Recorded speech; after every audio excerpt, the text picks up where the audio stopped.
Vamos todos de pé. Aleluia, Jesus. Glórias a Deus, louvado seja o nome santo do Senhor. Peço que estenda as suas mãos. Aleluia. Estenda as suas mãos para cá, aonde nós vamos apresentar como ele já está nas mãos do Senhor, para trazer a poderosa santa palavra do Senhor. Oremos. Soberano Deus e eterno Pai, eu te apresento aqui esse teu filho, Senhor, que o Senhor escolheu do céu, para hoje estarmos aqui, Senhor, meu Deus, ouvindo a tua palavra através da boca dele, através daquilo que o Senhor ministrou, já gravou no coração, Pai querido amado, aquilo que o Senhor tem para falar para a tua igreja. Pai, gratidão a este momento que nós temos, Senhor, de ter esta oportunidade, Senhor, meu Deus, meu Pai. E aqui está teu servo, teu filho, Senhor, meu Deus, meu Pai, que aqui vai assumir, Senhor, meu Deus, meu Pai, o compromisso, Senhor, não somente com a igreja, mas contigo, ó Pai, de fazer aquilo que o Senhor bem quer nesta noite através da vida dele. Pai, use, faça da tua forma, Pai, fale para a tua igreja daquilo que o Senhor quer, não aquilo que queremos ouvir, mas sim o que o Senhor tem para falar. É o que nós te pedimos, Senhor, que ele venha ter toda a ousadia do Espírito Santo sobre a vida dele e falar conosco no profundo do nosso coração. É o que nós te pedimos e te agradecemos desde já, Senhor, em nome do Pai, do Filho e do Espírito Santo de Deus. E todos digam amém. Dá uma salva de palmas ao Senhor Jesus.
Tenho contra ti que deixaste o teu primeiro amor.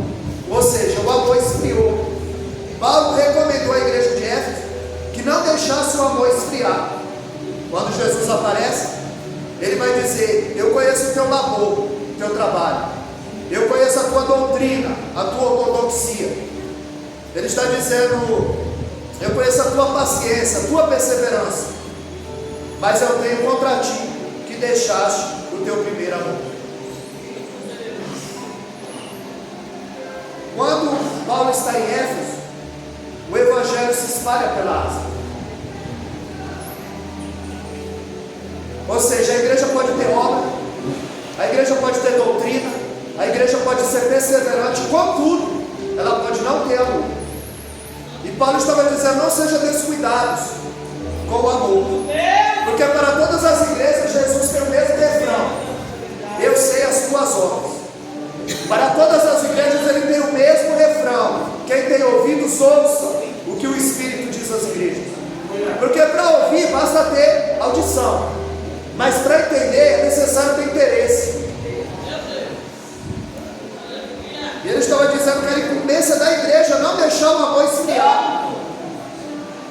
E para isso eles precisavam estar enraizados e edificados na palavra do Deus eterno. A igreja de Éfeso gritava: eu tenho obras. Jesus dizia: mas não tem amor. A igreja de Tiatira dizia: eu tenho amor. Jesus dizia: mas não tem obra. A igreja de Pérgamo dizia: nós não negamos a fé. E Jesus dizia: mas vocês seguem a doutrina de Balaão, dos nicolaítas. A igreja de Sardes dizia: eu estou viva. E Jesus dizia: tu estás morto. A igreja de Esmirna dizia: eu sou pobre. E Jesus dizia: tu és rico.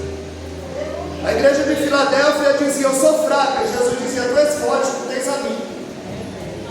E a igreja de Laodiceia, agora está escrito no capítulo 2, no verso 1 de Colossenses, porque ali estava a igreja de Laodiceia, Colosso e Herápolis.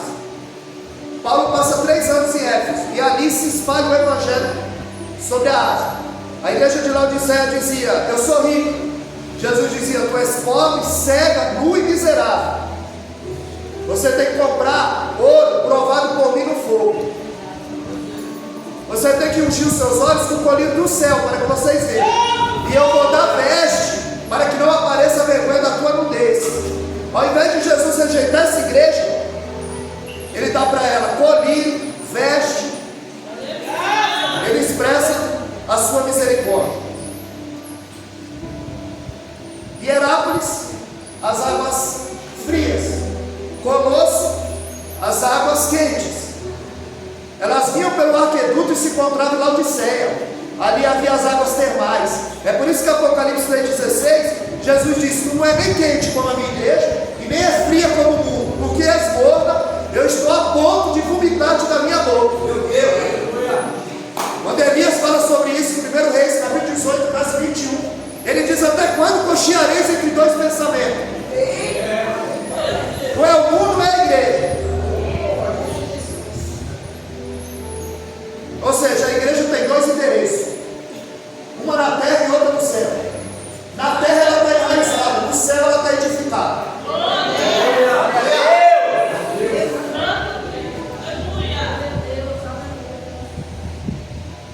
Jesus estava dizendo que assim como o peixe está no mar, assim como o céu está no céu e como a árvore está na terra, é necessário nós estarmos vivos. Como foi dito aqui em João 15,7: se a minha palavra estiver em vós, e vós estiveres em mim, ou seja, Jesus se revela através da sua palavra.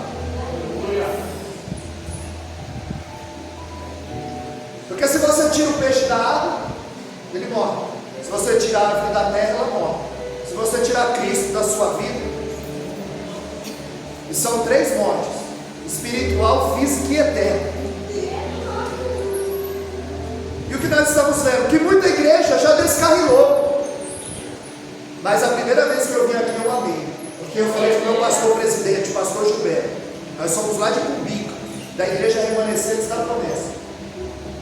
Inclusive amanhã nós temos uma vigília e os irmãos estão convidados. E eu falei para o pastor Gilberto, lá não tem negócio. Lá não tem negócio. Na Exaltando a Cristo é palavra. Porque se mede a temperatura de uma igreja pelo tempo que ele dava a palavra e que ela dava a oração. A outra vez que eu preguei aqui foi 1h40 e os irmãos ainda ficaram aí para orar das 10 às 11. Uma igreja que tem 2 endereços, o físico e o espiritual. Na terra está enraizada e no céu está edificada. Agora nós estamos vendo que em muitos lugares a igreja descarrilou. Está desembocando em um oceano de podridão, está submersa em seus pecados e delitos. É muita gente rifando a sua alma ao inferno, porque não querem a verdade, querem o que dá certo. Porque ao invés da igreja confessar o seu pecado, ela confessa o seu direito.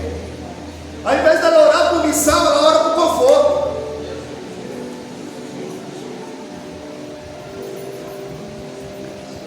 E a mensagem de Colossenses, ela é atual e extremamente necessária para a igreja. Porque a verdade, ela estava sendo atacada e com rigor. Eles estavam tentando desestruturar os pilares do Evangelho. Eles estavam querendo tirar a divindade de Cristo. Eles estavam negando a humanidade de Cristo. Eram os gnósticos e os helenistas. Eles estavam plantando uma heresia. É por isso que em 1 Timóteo capítulo 4, verso 16, Paulo instrui Timóteo e diz: cuida de ti e da doutrina, ou seja, da palavra, para que salve a ti e os que te ouvem. Fica atento à doutrina, policia a doutrina, patrulha a doutrina, porque a heresia entra de forma que imperceptível.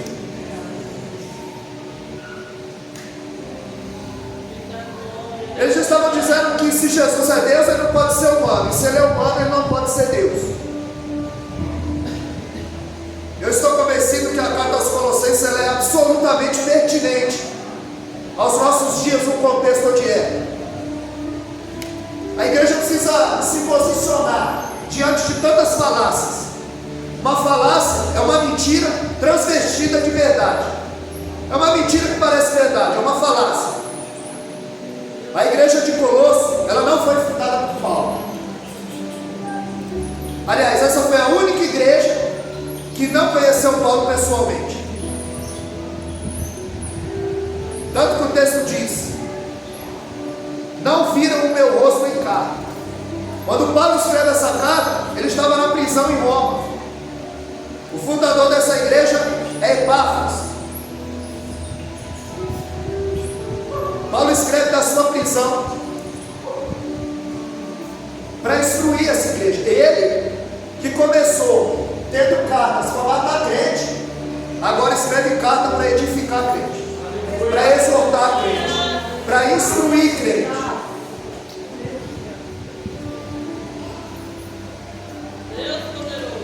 Paulo tinha uma grande influência sobre essa igreja, e lá ele tinha 3 pessoas estratégicas: Epáfras, Onésimo e Filemão. Porque ninguém faz a obra de Deus sozinho. É por isso que Josué tinha Moisés, Eliseu tinha Elias. Porque ninguém faz a obra sozinho. Por isso que Paulo, quando fala da igreja, compara com o corpo humano, os membros.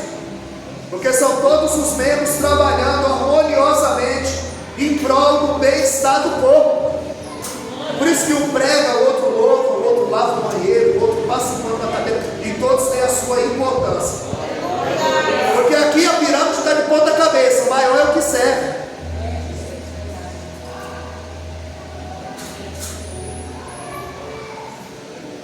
E por intermédio de Epáfras, Paulo está sabendo que eles estão negando os princípios cristãos.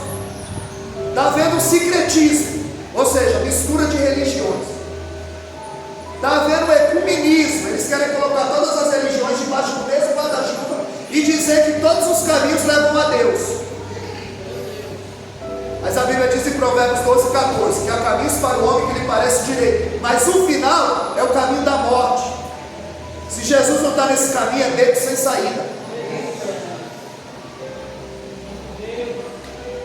Eles estavam dizendo que a salvação se adquiria pelo conhecimento, não pela fé. Homens que são gigantes na teologia, pigmeu na oração.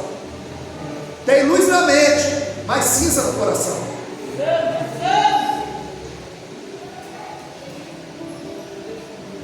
Paulo, ele vai dizer, Colossenses 1:13, que ele nos tirou das trevas e nos transportou para o reino da luz, do Filho do seu amor. Paulo estava dizendo que treva é treva e luz é luz. Estava dizendo que pecado é pecado e obediência é obediência. Porque Paulo não negociava com os absolutos de Deus, não transigia. Ele dizia que Cristo é a imagem do Deus invisível, o primogênito da criação, o primogênito dos mortos, e que aprove a Deus toda a plenitude habitar nele. Então Paulo diz que Jesus é o primogênito dos mortos e o primogênito da criação. E ele repete as palavras de João, que sem ele nada do que foi feito se fez, porque ele é antes de todas as coisas, ele é o princípio de todas as coisas. E isso joga uma pá de cal naqueles que o chamam de quarto homem da fornalha. Eu não sei quem inventou isso, que Jesus é o quarto homem da fornalha. Isso eu nunca entendi, porque o texto diz que ele é o primogênito dos mortos. A Bíblia diz que ele é a primazia dos que morrem, dos que morreram. Ele foi o primeiro a ressuscitar, ou seja, ele é a preeminência dele. E quando 3 são lançados dentro da fornalha, o rei ímpio, que não conhece o Deus ao qual nós servimos, ele diz: não lançamos 3, pois o quarto é semelhante ao Filho dos Deus. Quarto para ele. Ou Jesus é o quarto na tua vida? Jesus é o quarto homem da fornalha? Ele é o quarto? Ou ele é o primeiro? Ou ele tem a primazia? Então esse texto joga uma pá de cal naqueles que o chamam de quarto homem da fornalha. Ele é o primeiro homem da fornalha. A primazia dele. Paulo, ele está preso, algemado. Ele está no corredor da morte, na antessala do martírio. O pé está na sepultura e a cabeça na guilhotina. Nós sabemos que muitos criminosos comandam o tráfico e o crime de dentro da cadeia. Paulo, de dentro da cadeia, ele comanda a obra missionária. Porque ninguém pode parar um homem cheio do Espírito Santo. Quando aquele carcereiro que bate, assola, machuca, prende Paulo, a Bíblia diz que quando Deus envia um terremoto, o carcereiro pega, leva para casa, lava os seus vergões, põe a mesa. Paulo prega, ele é batizado e salvo com a sua família. O que eu aprendo aqui? Que o diabo não tem medo de microfone, o diabo não tem medo de gravar, o diabo não tem medo de saia nem de cabelão, o diabo tem medo de um homem, de uma mulher carregada na oração, carregada no jejum. Então quando Paulo pisa na cadeia, não é Paulo pisando na cadeia, é o evangelho que está entrando na cadeia. Aonde você chega, o evangelho tem que chegar. Aonde você pôr o pé, vai ter por herança. Onde você pôr a mão, tem que prosperar. Porque você é embaixador, representante do céu. Você está enraizado aqui na terra, mas você está edificado no céu.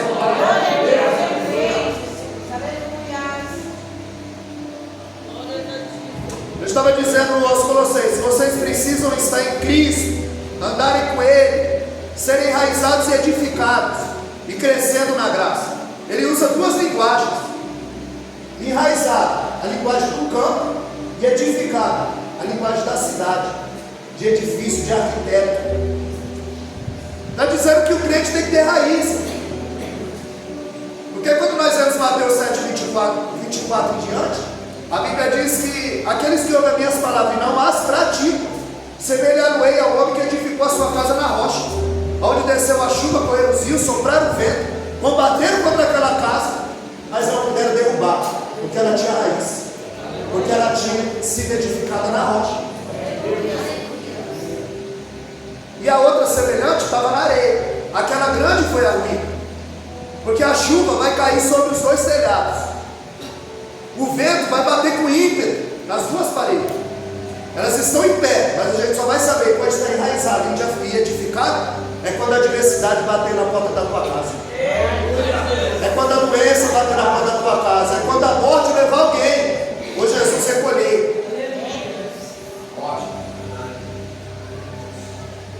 Ele está dizendo, vocês têm que ter alicerce, porque o que destrói o cristão não é o diabo, é Oséias 4,6, é a falta de conhecimento. Mateus 22, 29, Jesus disse: errais ou não conhecer as Escrituras e nem o poder de Deus. Quem não conhece a palavra não conhece o poder de Deus. E crente que não conhece a palavra é presa fácil. No campo de batalha é aliciado facilmente, e na primeira investida do adversário ele toma, porque ele não sabe como agir, ele não tem raiz, ele não está edificado.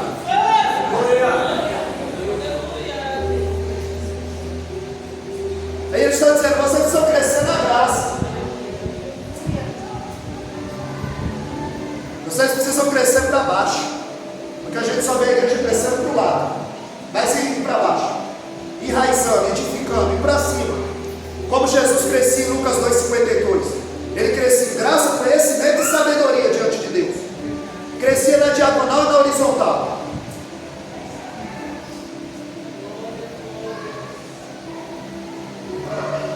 O culto racional, que é esse é o culto racional, onde a palavra está sendo pregada, onde Deus está nos ensinando, onde nós já adoramos o nome do Senhor, onde ele disse em 1 Coríntios 14, 40, que nós devemos fazer tudo com ordem e decência. E o culto agora deixa de ser racional para ser sensorial. Eles não querem aprender, eles querem sentir, eles querem pular, eles querem girar, eles querem falar em língua, eles querem profetizar. E a maior evidência de quem está enraizado e edificado não é pular, não é girar, não é gritar, não é pregar, não é cantar, não é falar em língua, é quando eu tenho oportunidade de pecar e não pego, é quando eu posso mentir no minto, quando eu posso adulterar e não adultero, quando eu posso passar alguém para trás e não passo, porque eu tenho raiz, porque eu estou edificado na rocha. Então nós estamos vendo muita gente ora por conforto. E como é a nossa oração? Uma lista de como? Me dá, Senhor, me dá, Senhor, me dá, Senhor. Uma carta de agradecimento. Obrigado, Senhor, por ouvir, por andar, por ver, por falar. Tem gente que não consegue levantar o braço. São coisas simples que nós não damos valor.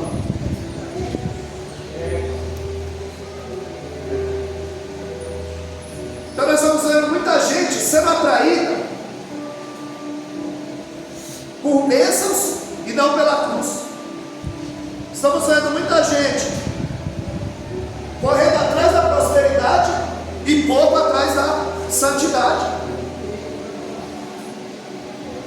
E muita gente achando que a igreja é cassino, que vai entrar pobre e vai sair rico, ou que Jesus vai resolver todos os problemas dele. Aleluia! A igreja não precisa de novidade, porque sem o Espírito Santo a igreja não respira o oxigênio do céu.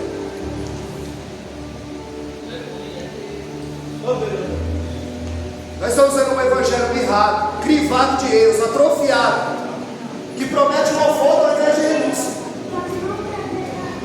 promete riqueza ao invés de santidade. Porque quando você se coloca na brecha, o Senhor acrescenta na tua vida. Estão oferecendo um reino sem cruz. Foi isso que o adversário fez. Falou para Jesus: eu te dou tudo se prostrado me adorar. Ele oferece um reino sem cruz. É isso que estão oferecendo por aí, sem sacrifício.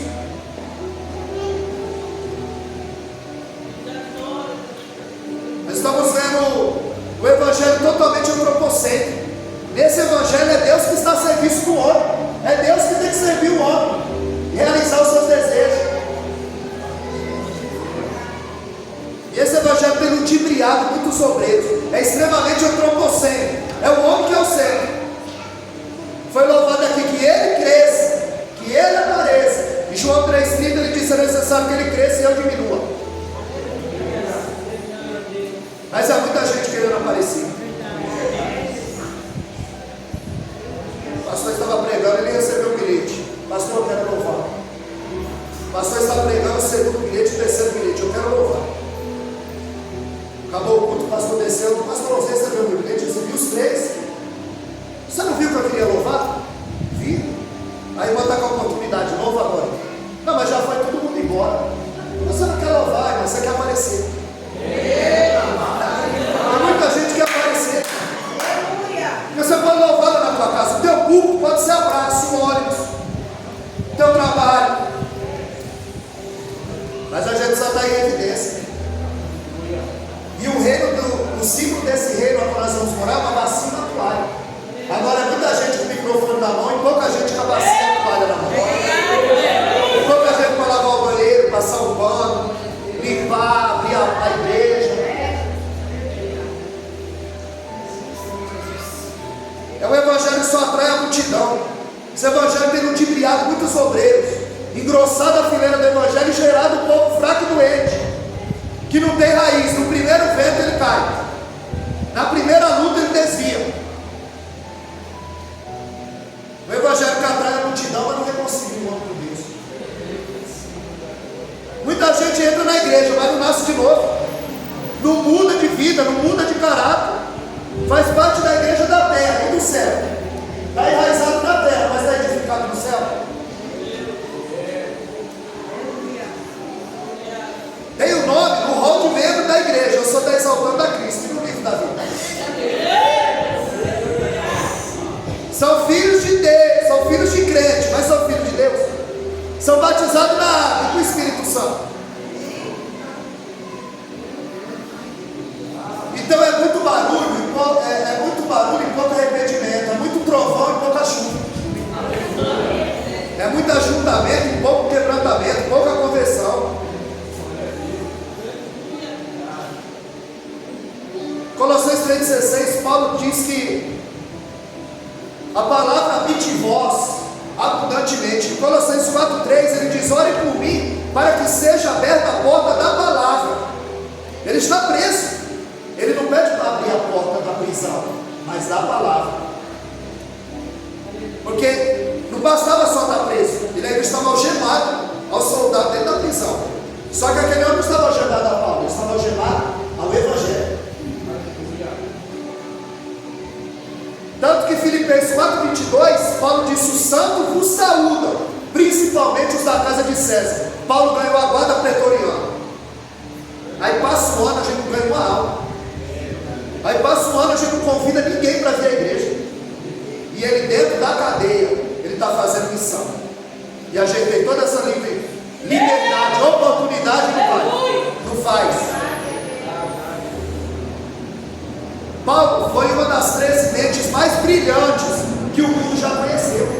E se ele não abraça o Evangelho, mesmo assim ele seria conhecido como o filósofo Paulo. Ele alcançou tal proeminência que a cidade de Tarso, ela fica conhecida não pelas suas escolas e seus comércios, mas porque Paulo ali viveu. Paulo falava da doutrina e passava para a ética. Paulo falava de teologia e passava para o ensino. Paulo falava de teoria, mas tinha prática. Pregava e vivia.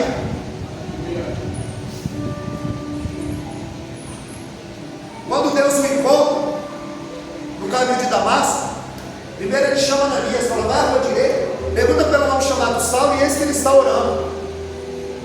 Na rua direita, Deus sabe o teu endereço. Pergunta pelo nome chamado Saulo, Deus sabe o teu nome. E eis que ele está orando, sabe o que você anda fazendo.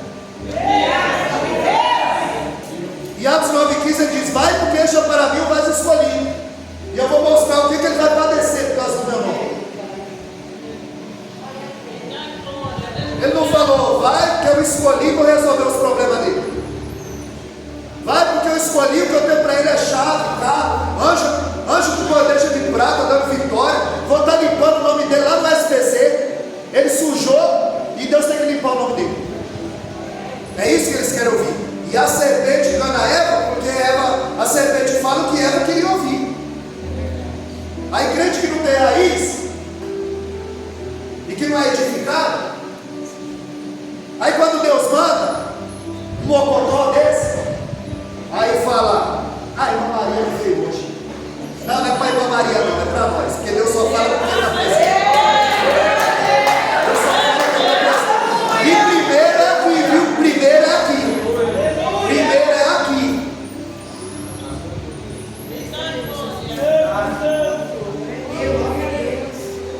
Ou seja, Paulo estava aí matar crente.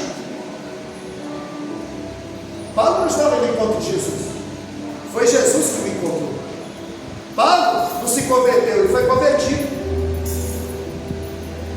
Paulo não entrou no Evangelho, o Evangelho entrou nele. A Bíblia diz que ele não se converteu, ele foi convertido. Porque Deus disse: este é para mim o vaso escolhido. Deus escolheu e acabou. Para salvar, ele salva todo mundo, mas para usar, Salmo 4, verso 3 diz que ele separou para si aquele que lhe é querido. Quem jejua mais, quem ora mais, quem lê mais, quem busca mais, quem tem mais intimidade com o Pai.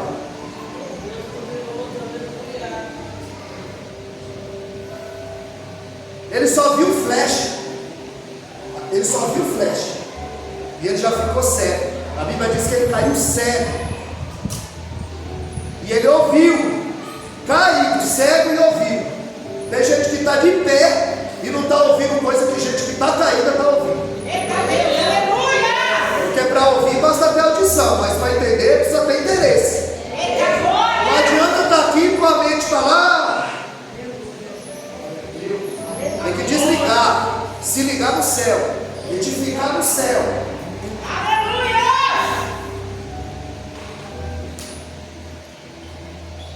E Paulo vai falar do seu currículo.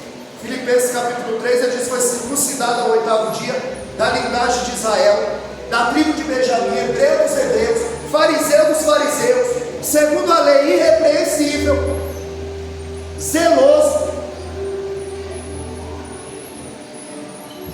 Ele vai dizer em 1 Timóteo 1,13 que ele era brasileiro, em Gálatas 1,13 que ele assolava a igreja, em Atos 8,3 ele arrastava os crentes, encerrava na prisão e dava um voto contra eles.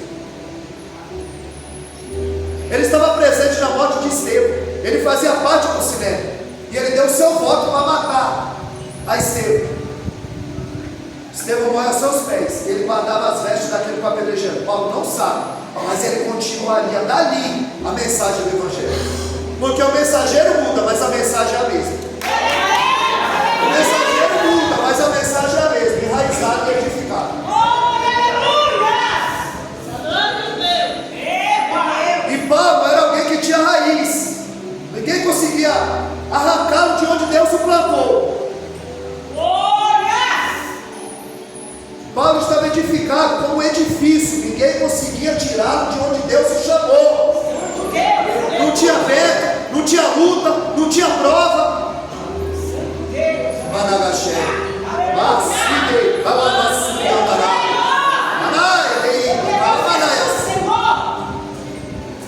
ninguém arranca o que Deus plantou. É por isso que ele vai dizer, deixando as coisas que para trás ficam. Ele vai dizer em Gálatas 12 que as coisas que me aconteceram contribuíram para maior proveito do Evangelho. E se ele estivesse aqui, Diácono Marcos, nós diríamos: Paulo, que coisas foram essas que contribuíram para o proveito do Evangelho? Casa, carro, chave, receba. E ele diria: não, irmão, eu fui esquecido em Tarso, eu fui rejeitado em Jerusalém, eu fui apedrejado em Listra, eu fui chocado em Beré, eu enfrentei feras e Éfeso, eu fui preso em Filipe, eu fui chamado de tagarela em Atenas, eu fui chamado de impostor em Corinto, eu fui escorraçado em Tessalônica. Segundo aos Coríntios 11:23, ele relata que ele sofreu açoites, que ele esteve nu, que ele sofreu perigo entre os irmãos, os falsos irmãos. Ele disse que estava em perigo, em deserto, no abismo, nu, em viagens. Meu Deus. Ele vai dizer que sofreu 3 naufrágios, teve fome, sede, ficou nu, foi picado por uma cobra em Malta, chegou preso e algemado em Roma. Mas as coisas que me aconteceram contribuíram para maior. Não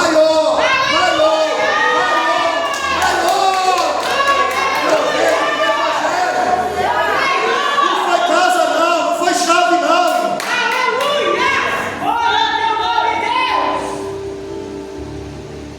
Tem mais 5 minutos. Vou colocar mais a luta. Deus de maravilhas. Ele disse que esteve em perigo entre os falsos irmãos. Em Filipenses 3:2 ele diz: guardai-vos dos falsos obreiros. Eita Deus. O que é que ele vendeu? José foi seus irmãos. Santo Ele Deus. matou Abel, foi seu irmão. Eita. E quem não ficou feliz com a volta do irmão foi o irmão mais velho. É dessa maneira. E quem botou o Jefté para fora de casa foi seus irmãos. E quem não gostou da unção de Davi foi seus irmãos. Meu E Deus. Paulo disse: guardai, viu, dos falsos irmãos e dos falsos obreiros. Deus. Porque tem muita gente que pensa que está cheio de Deus, pastora Graciela. Mas é Deus que está cheio deles. É Deus que está cheio deles. Porque não prega mais contra o pecado, não prega mais a verdade, prega o que dá certo. Estratégia para encher a igreja. A igreja só cresce para o lado e para baixo, por raiz. E para cima é difícil. Aí Colossenses 3:2 ele diz: pensai nas coisas que são de cima e não as que são da terra. Meu Deus, aleluia! Porque eu estou deixando Deus não é mais a prioridade. O culto é só à noite. Mas o culto não começou às 19h30. O culto começou lá na tua casa quando você abriu os olhos. Você vive culto.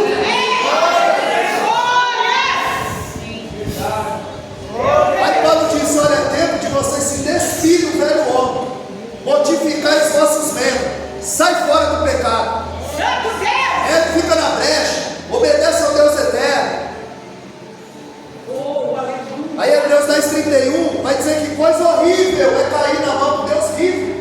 Porque se você cair na mão do homem, ele te tira, na mão do diabo, ele te tira, e da mão dele. E quando a gente ultrapassa aquela linha fina, tênue, entre a misericórdia e a paciência, aí Deus vem nos apresentar. João 17:17, santificai-os na verdade, a tua palavra é a verdade. Meu Deus! Então Paulo vai dizer que ele é o primogênito dos mortos, que ele tem a preeminência, a primazia, porque ele é antes de todas as coisas, ele é o princípio de todas as coisas foram feitas por ele, e sem ele nada do que foi feito se fez, porque ele é a semente da mulher, porque ele é o cordeiro pascual, porque ele é o sacerdote perfeito, porque ele é a rocha ferida de misericórdia, porque ele é o profeta poderoso como Moisés, ele é o grande general, ele é a raiz de Davi, ele é o remédio de Jessé, ele é o rei dos reis, ele é o grande intercessor, ele é o grande construtor, ele é o grande intercessor, ele é o grande pastor, ele é o arquiteto da sabedoria de Deus, ele é o grande pregador, ele é a rosa de Saron, ele é pai da eternidade, ele é príncipe da paz. Ele é a esperança viva, ele é a glória de Israel, ele é o ancião de dias, ele é o esposo fiel, ele é o batizador do Espírito Santo, ele é o grande provedor, ele é a justiça de Deus, ele é o cidadão de Belém, ele é o vivanista da obra de Deus, ele é o homem cujo nome é renovo, ele é o sol da justiça, ele é Emanuel, ele é o carpinteiro de Nazaré, ele é o homem perfeito, ele é o verbo de Deus, ele é o Pentecoste prometido, ele é o grande avivalista, ele é o grande intercessor, ele é a graça de Deus. Ele é a glória de Deus. E Colossenses diz que ele é a imagem do Deus invisível. Ele é o Senhor que vai arrebatar a sua igreja, que vai destruir o anticristo da sua boca.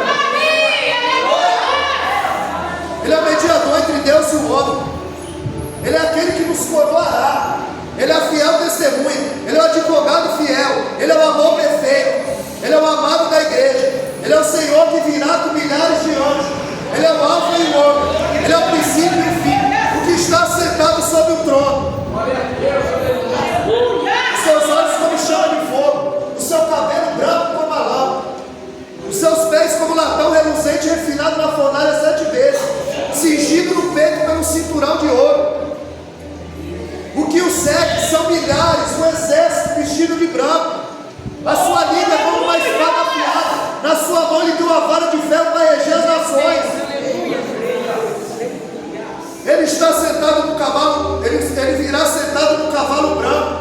A sua veste salpicada de sangue. O nome pelo qual se chama é a palavra de Deus. Fiel e verdadeiro. E na sua veste, na altura da coxa, escrito: Rei dos Reis, Rei dos Reis, Rei dos Reis, Rei dos Reis,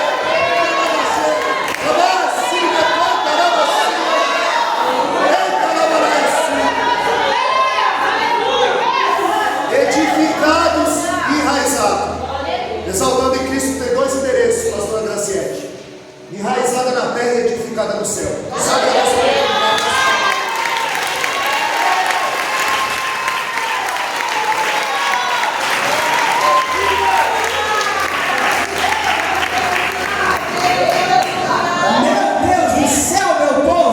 salva todos com a paz do Senhor. Quem está feliz com Jesus? Fique de pé em nome de Jesus. Olha para essa irmã do teu lado e fala: Deus falou com você. Fala com cara de profeta para ela: Deus falou com você. Olha para esse varão e fala para ele assim: camarada, Deus falou com você. Aleluia. Bendito seja aquele que está aqui nesse lugar. Amém, queridos? Aleluia.